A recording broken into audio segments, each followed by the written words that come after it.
जय हिंद, नमस्कार दोस्तों। स्वागत है आपके यूट्यूब चैनल SR अकेडमी 100 पर। तो आशा करता हूँ मैं आप एक बेहतरीन ज़बरदस्त होंगे और अपनी प्रिपरेशन में लगे भी होंगे। तो फ्रेंड्स, आज मैंने बोला था उस दिन कि हम एक हिंदी का जो टॉपिक लेंगे, एक समास का लेंगे। समास में आपको हम ट्रिकी समास बताएँगे कि ट्रिक देखकर उसमें कैसे बता दें कि कौन से शब्द में कौन समास है।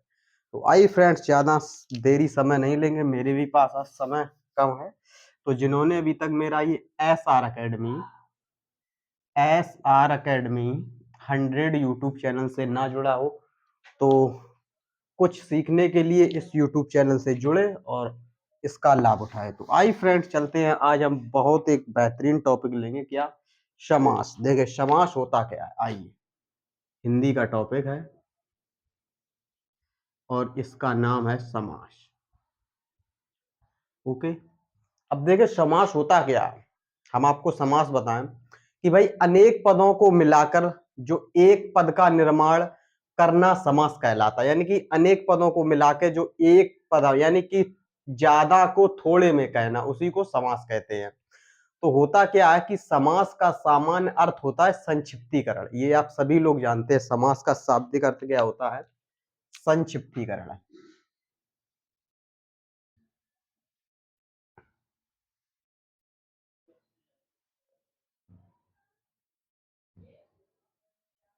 Yes, okay. संक्षिप्तीकरण। अब हम सीधे ज्यादा पॉइंट नहीं बताएंगे, हम सीधे बात करेंगे।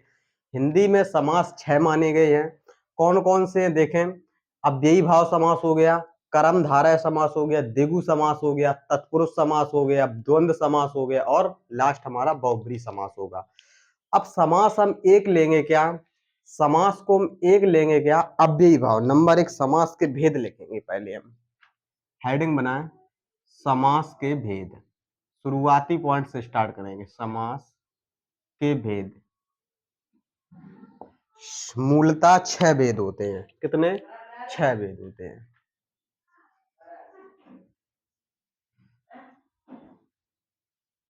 ये ओके। कौन कौन से हैं देखें, कौन कौन से हैं देखते हैं, उसी हिसाब से हम आपको डिफाइन भी कराएंगे कौन कौन से होते हैं। नंबर एक, अव्ययी भाव हुआ। नंबर दो हमारा हो गया कर्मधारय है। अव्ययी भाव सीधे इधर चलो लिख देते हैं।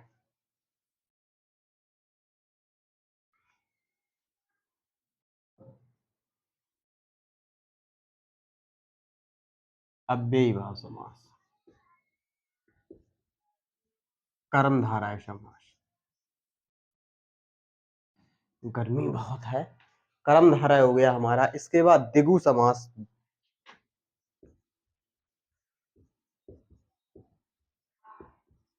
अगर हम नेक्स्ट की बात करें तो हमारा हो जाएगा तत्पुरुष समास, फिर द्वंद्व समास।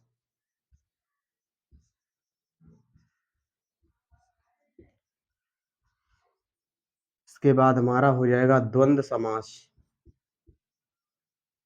और लास्ट हमारा हो जाएगा बहुब्रीहि समास। ओके। ये समास के भेद हो गए। ओके। ये समास के भेद हो गए। नंबर एक, नंबर दो, तीन, चार, पांच, छह। ओके। अब हम नंबर एक लेंगे अव्ययी भाव समास। नंबर एक से स्टार्ट करते हैं। क्या? अव्ययी भाव समास। देखें, बहुत सरल तरीके से हम बताएंगे अव्ययी भाव समास।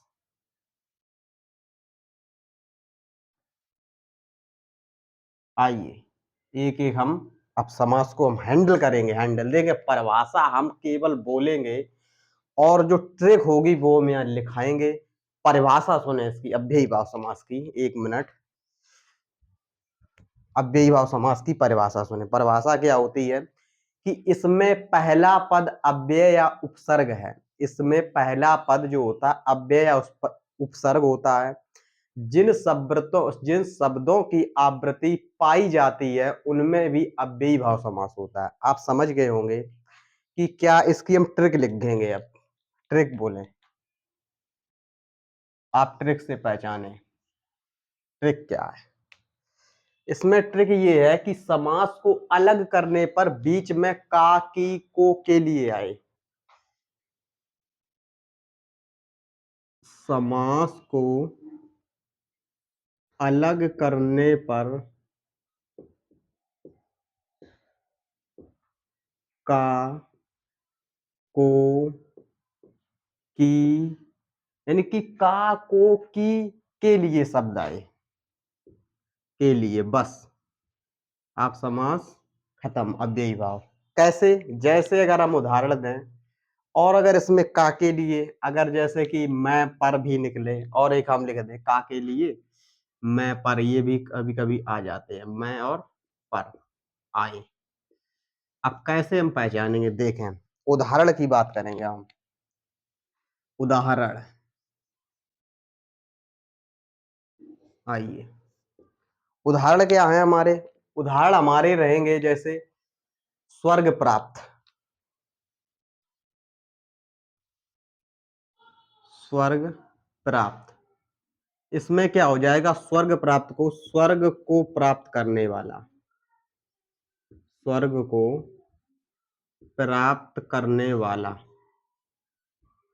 स्वर्ग प्राप्त हो गया ये। ओके, अब क्या है कि जैसे कि स्वर्ग प्राप्त हो गया, अब जैसे हम नेक्स्ट बात करें, क्या? ज्ञान वृद्ध, यानी कि ज्ञान से वृद्ध, ज्ञान वृद्ध यानी कि ज्ञान से वृद्ध,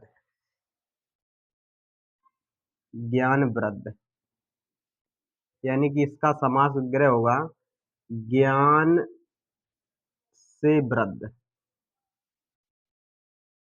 ज्ञान वृद्ध हो गया। अब अगर हम नेक्स्ट लगे रंगमंच, रंग के लिए मंच, क्या? रंगमंच, रंग के लिए मंच, रंग के लिए मंच। ओके, अब अगर हम एक और लेंगे सभापति, सभा का पति,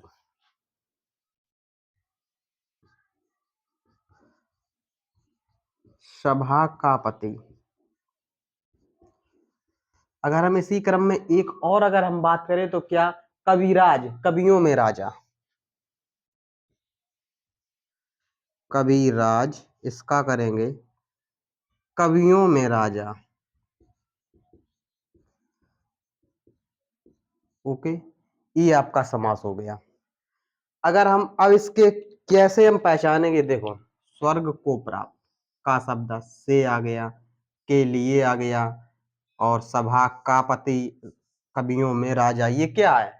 काके के लिए अव्ययी भाव समास, सीधा सीधा। अब हम नेक्स्ट लेंगे, नेक्स्ट यहां हम बात करते हैं, इधर नेक्स्ट लेंगे कर्मधारा है। देखा, क्या? कर्मधारा है। नंबर 2 लेंगे, कर्मधारा है, बहुत अच्छे अच्छे समास है। आइए, कर्मधारा है समास। कर्मधारा पर समास की क्या पहचान होती है? देखें, जो जैसे कि कर्मधारा समास है, कर्मधारा समास की क्या है कि इसमें पहला पद विशेष तथा उपमान तथा अंतिम पद विशेषण या उपमेय हो, यानी कि हम कह सकते हैं, ट्रिक बताएं कि शब्द के दूसरे पद की विशेषता बताई जाती है, शब्द, शब्दों के दूसरे पद की विशेषता बताई जाती है, बताई जाती है। ओके, जैसे शब्द की विशेषता बताई जाती है या उपमेय भी, यानी कि शब्द की विशेषता बताई जाती है, आप कैसे या लगाकर देख लें, यानी कि कैसे शब्द को लगाकर देख लें। यदि उत्तर मिल जाए तो कर्मधारय समास होगा, जैसे मृग नयन।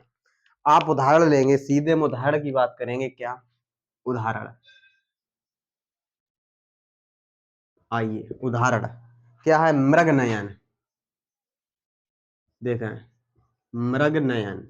अब अगर हम इसका विग्रह करें तो विग्रह में क्या हो जाएगा? सीधा, जैसे कि दूसरा पद इसमें क्या है? नयन, यानी कि नयन क्या हो रहा है, यानी कि अब इसमें कैसा लगाकर देख लो, यानी कि नयन कैसे हैं? यानी कि मृग के समान, यानी कि दूसरा पद इसमें क्या कहा, यानी दूसरे पद पर विशेषता बताई है, यानी कि नयनों की विशेषता क्या बताई है इसमें, यानी कि नयन हमारे कैसे है? मृग के समान है। तो ये क्या हो गया? कर्मधारय, मृग नयन, यानी कि हिरण के समान, यानी मृग माने हिरण होता है, यानी हिरण के समान नयन, यानी कि यही हो जाएगा मृग नयन।